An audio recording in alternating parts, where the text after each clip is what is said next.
ಇರೋ 3 ರೂಪಾಯಿಗೆ 6 ರೂಪಾಯಿ ಜೀವನ ಮಾಡಿದ್ರೆ ಕೈಯಲ್ಲಿ ದುಡ್ಡು ಉಳಿತದ?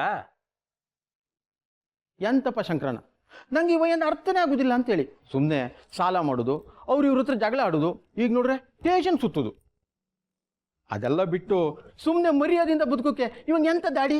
ಕೆಲವ್ರು ಹಂಗೆ ಬಿಟ್ರೆ, ನಾನು ಹೇಳಿದ್ನಲ್ಲ, ಮಜಾ ಮಾಡುವಾಗ ಮುಂದೇನಾಗುತ್ತೆ ಮುಂದೇನು ಹೋಗುತ್ತೆ ಅನ್ನೋ ಜ್ಞಾನನೇ ಇರಲ್ಲ. ದುಡ್ಡು ಉಡಾಯಿಸ್ಬಿಡೋದು, ಆಮೇಲೆ ಕುತ್ತಿಗೆಗೆ ಬರುತ್ತೆ. ಇವನ್ ಸ್ಟೇಷನ್ಗೆ ಹೋದ್ರು ಬುದ್ಧಿ ಬರುತ್ತೆ ಅನ್ಕೋಬೇಡ, ಇವನ್ ಜೀವನನೇ ಇಷ್ಟು. ಇವನೇನಾದ್ರೂ ಹಾಳಾಗೋಗ್ಲಿ, ಪಾಪ ಆರಾಧನಾ ಗೋಳಲ್ವಾ, ಕೊನೆಗೂ ಆ ಹೆಣ್ಮಗನೇ ಸ್ಟೇಷನ್ಗೆ ಹೋಗ್ಬೇಕಾಯ್ತು. ಇಡೀ ದಿನ ಆ ಹುಡುಗಿನ ಗೋಳೋಯ್ಕೊಂತಾನೆ, ಕೊನೆಗೆ ಆ ಹುಡುಗಿನೇ ಸ್ಟೇಷನ್ಗೆ ಬಿಡಿಸ್ಕೊಂಡ್ಬರ್ಬೇಕಾಯ್ತು. ಇದೆಲ್ಲ ಇವ್ನಿಗೆ ಯಾವಾಗ ಅರ್ಥ ಆಗುತ್ತೆ? ಸುಮ್ಮನಿರು ಚಂದ್ರಣ್ಣ, ಆ ರಾಕ್ಷಸನ ಬಗ್ಗೆ ಏನು ಮಾತಾಡ್ತೀಯ? ಕೇಳಿಸ್ಕೊಂಡ್ರೆ ನಮ್ಮ ಜನ್ಮ ಜಾಲಾಡ್ಬಿಡ್ತಾನೆ ಅಷ್ಟೇ. ಹೌದೌದು, ನಮ್ಗೆ ಎಂತ ಕಮರ್ರೆ, ಬನ್ನಿ ಬನ್ನಿ. ನಂದು ಒಂದು ಜನ್ಮ ಅಂತ ಬೈತಾ ಇದ್ದೀರಾ?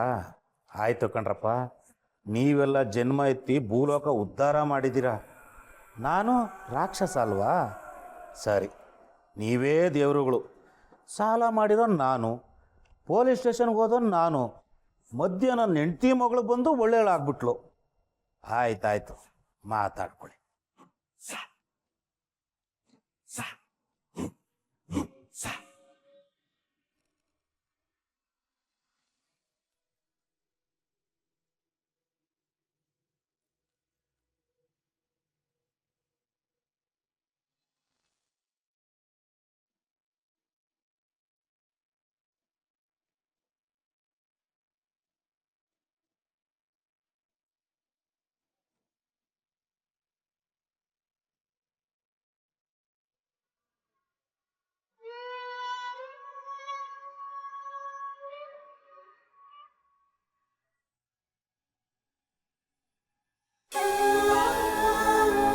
ಆರಾಧನವ್ರೆ, ಸಾರಿ, ನಿನ್ನೆ ಬಗ್ಗೆ ಬೇಜಾರಾಗಬೇಡಿ.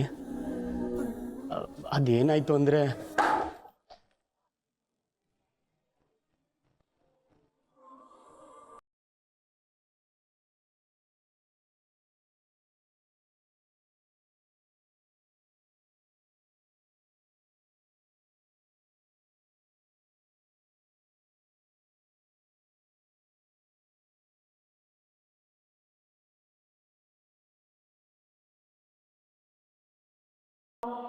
ನೀವು ತುಂಬ ಬೇಜಾರಾಗಿದ್ದೀರಾ ಅಂತ ಗೊತ್ತು, ಆದರೆ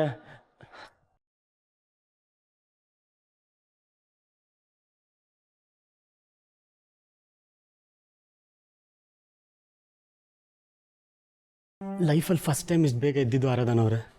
ನಿನ್ನೆ ರಾತ್ರಿ ಕೂಡ ನಿಮ್ಮ ಹತ್ರ ಮಾತಾಡೋಕ್ಕಾಗಲಿಲ್ಲ, ತುಂಬ ಸುಸ್ತಾಗ್ಬಿಟ್ಟಿತ್ತು.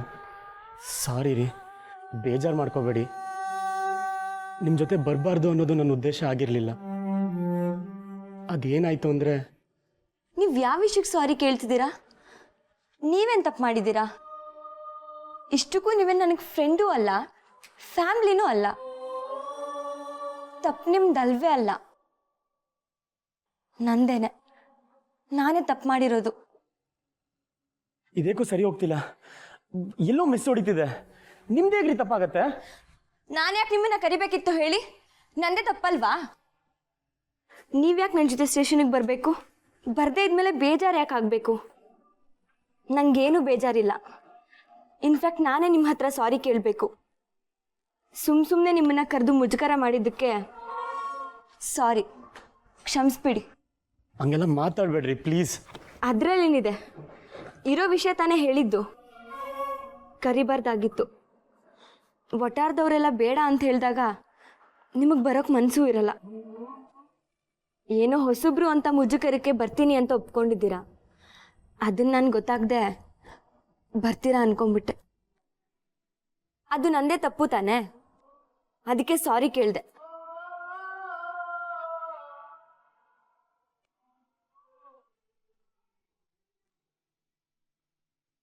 ಪಾಪ, ನಿಮ್ಗಿಷ್ಟು ಬೇಗ ಎದ್ದು ಅಭ್ಯಾಸ ಇಲ್ಲ, ಆದರೂ ಎದ್ದು ಬಂದು ಕೂತಿದ್ದೀರಾ. ಅದು ನನಗೋಸ್ಕರ ಇಷ್ಟೆಲ್ಲ ಕಷ್ಟ ಯಾಕೆ ತಗೋತಿದ್ದೀರಾ?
ಕಾಫಿ ಕುಡಿತೀರಾ?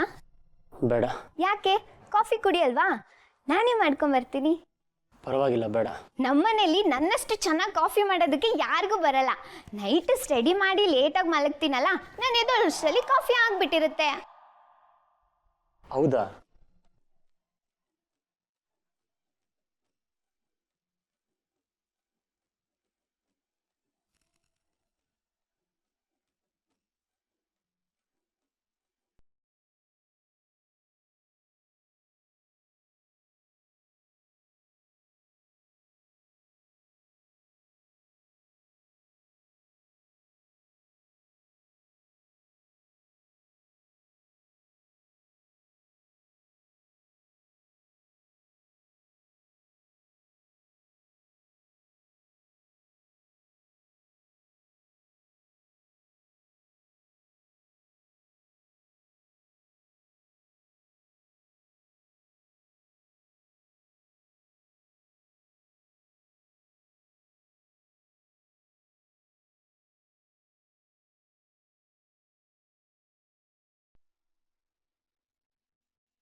ಏ ಹುಡುಗ, ಬಾ ಇಲ್ಲಿ.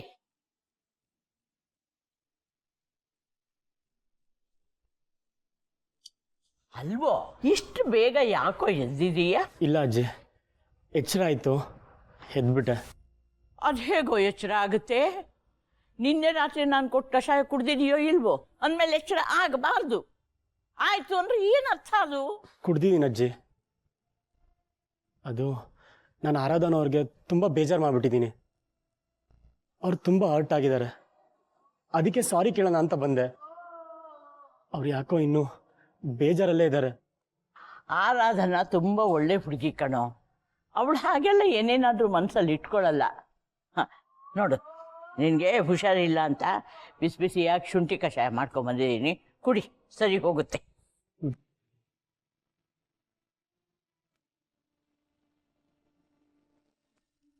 ನಿಧಾನ ಕುಡಿಯಪ್ಪ. ಗಂಟ್ಲಲ್ಲಿ ಬಿಸಿ ಬಿಸಿ ಆಗ್ತಾ ಇದೆಯಲ್ಲ ಶುಂಠಿದು. ಹ್ಞೂ, ಖಾರ.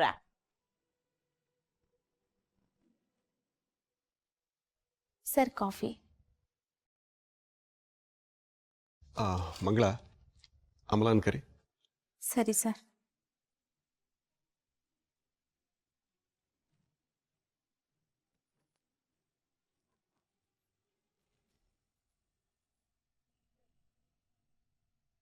ಧರ್ಮ ಸರ್ ಕರೀತಿದ್ದಾರೆ ಅಕ್ಕ ನಿಮ್ಮನ್ನ.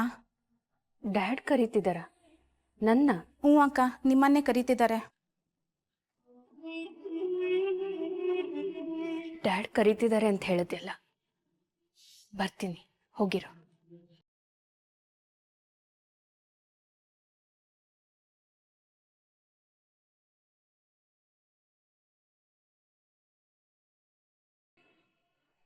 ಏನಮ್ಮ, ಬರ್ತಾ ಇದ್ದಾಳಂತ?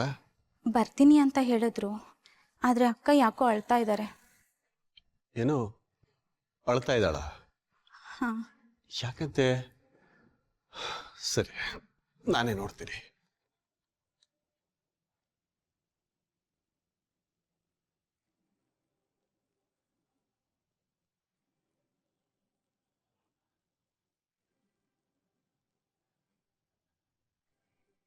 ಸಾರಿ ಅಪ್ಪ, ಲೇಟ್ ಆಯ್ತು. ಏನಾಯ್ತು?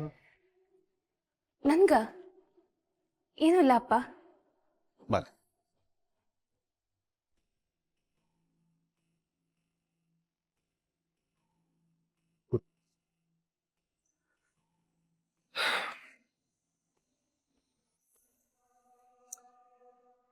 ಏನಾಯ್ತು ಮಗಳೇ? ಯಾಕೆ ಅಳ್ತಾ ಇದೀಯಾ?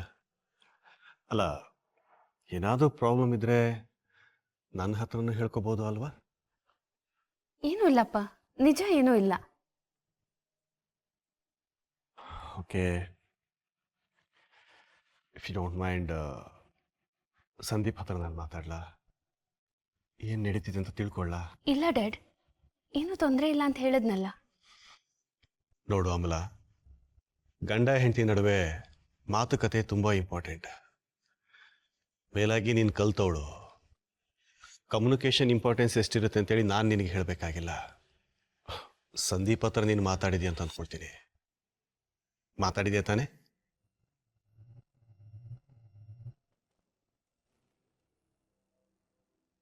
ಏನೋ ತೊಂದರೆ ಇದೆ ಅಂತೇಳಿ ನನಗೆ ಅರ್ಥ ಆಗ್ತಾ ಇದೆ. ಆ ತೊಂದರೆ ಏನು ಅಂತ ನಾನು ಊಹೆ ಮಾಡೋದಕ್ಕಿಂತ ನೀನೇ ಹೇಳಿದ್ರೆ ಚೆನ್ನಾಗಿರುತ್ತೆ ಅಮಲ. ನೀನೇನು ಮಾತಾಡ್ತಿಲ್ಲ ಅಂತಂದ್ರೆ ಹೇಳ್ಕೊಳ್ಳೋದಕ್ಕೆ ಸಂಕೋಚ ಅನ್ಸೋದೇ ಏನೋ ಇರಬೇಕು. ಕೆಲವೊಂದ್ಸಲ ನೀನು ಹೇಳ್ಕೊಳ್ಳಿಲ್ಲ ಅಂತಂದ್ರೂ ಅದೇನು ಅಂತೇಳಿ ಈ ಅಪ್ಪನಿಗೆ ಅರ್ಥ ಆಗುತ್ತೆ. ಡೋಂಟ್ ವರಿ, ನಾನು ಅದನ್ನು ಹ್ಯಾಂಡಲ್ ಮಾಡ್ತೀನಿ. ನೀನು ಟೆನ್ಷನ್ ಮಾಡ್ಕೋಬೇಡ.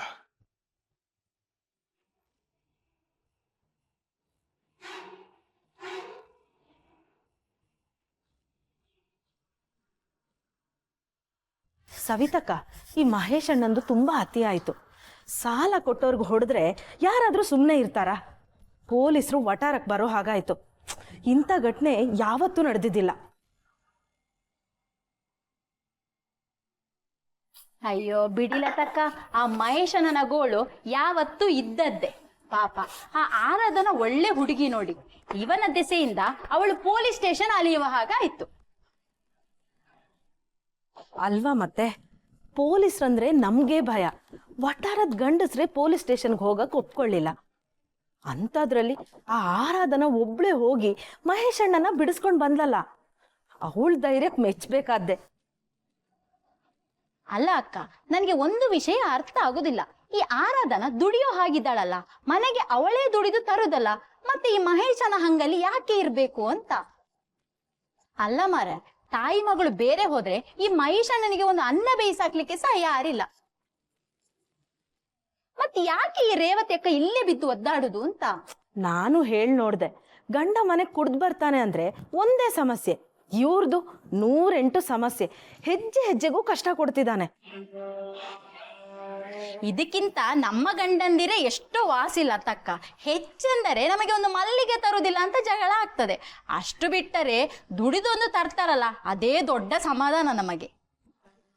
ಅಯ್ಯೋ, ಈ ಮನುಷ್ಯನ ಹಾಗೆ ಮನೆಯಲ್ಲಿ ಇದ್ದುಕೊಂಡೇ ನಮಗೆ ಕಾಟ ಕೊಡುದಿಲ್ಲ ಅಲ್ಲ ನೋಡಿ.